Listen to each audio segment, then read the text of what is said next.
Kitchen. வாழ்க வளமுடன், வாழ்க பல்லாண்டு. எல்லாரும் எப்படி இருக்கீங்க? நான் ரொம்ப நல்லா இருக்கேன். இன்னைக்கு நம்ம வெண்ணெய் எப்படி எடுக்கிறதுன்னு சொல்லிட்டு நான் உங்களுக்கு காமிக்கிறேங்க.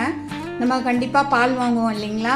பால் வாங்கின உடனே கொஞ்சம் ஃபேனுக்கு அது மூடி எடுத்துட்டு ஒரு வலை மூடியாட்டம் போட்டு கொஞ்சம் ஃபேனு கீழே வச்சுட்டோம்னா மேலே திக்காக ஆடை கட்டுங்க. அந்த ஆடையை உர ஊற்றினோம்னா இப்படி தயிராகும். தயிரில் மேலே இப்படி ஆடை நிற்குங்க. இந்த ஆடையை நம்ம சேர்த்து வைக்கலாம்.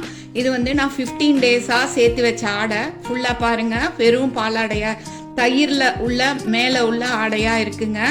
இந்த தயிர் நம்ம யூஸ் பண்ணிக்கலாம். இந்த தயிர் அப்புறமா நம்ம லஞ்ச் அப்போ, டின்னர் அப்போ, பிரேக்ஃபாஸ்ட் அப்போ நம்ம யூஸ் பண்ணிக்கலாங்க. இந்த பால் ஆடை 15 டேஸ் வரைக்கும் நல்லாயிருக்கும். இது மாதிரி ஃப்ரெஷ்ஷாக எடுத்து உடனே ஃப்ரிட்ஜில் இது ஒரு பாக்ஸில் அப்படியே போட்டு ஸ்டோர் பண்ணி வச்சிடலாங்க. 15 டேஸ் நல்லாயிருக்கும். வெண்ணெய் எடுக்கிறதுக்கு ஐஸ் வாட்டர் ரொம்ப இம்பார்ட்டண்ட்டுங்க.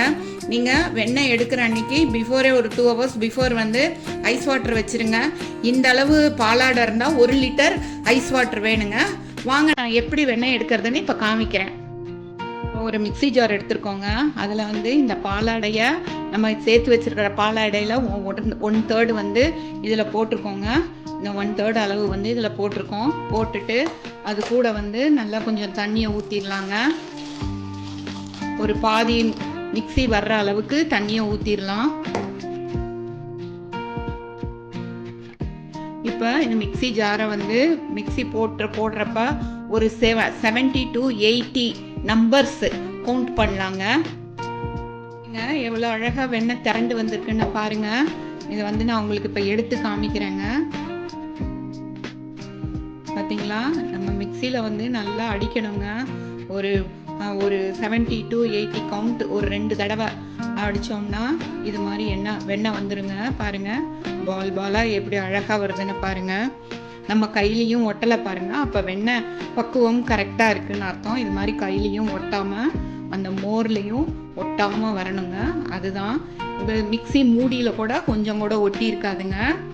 நல்லா நீட்டாக வந்துடுங்க.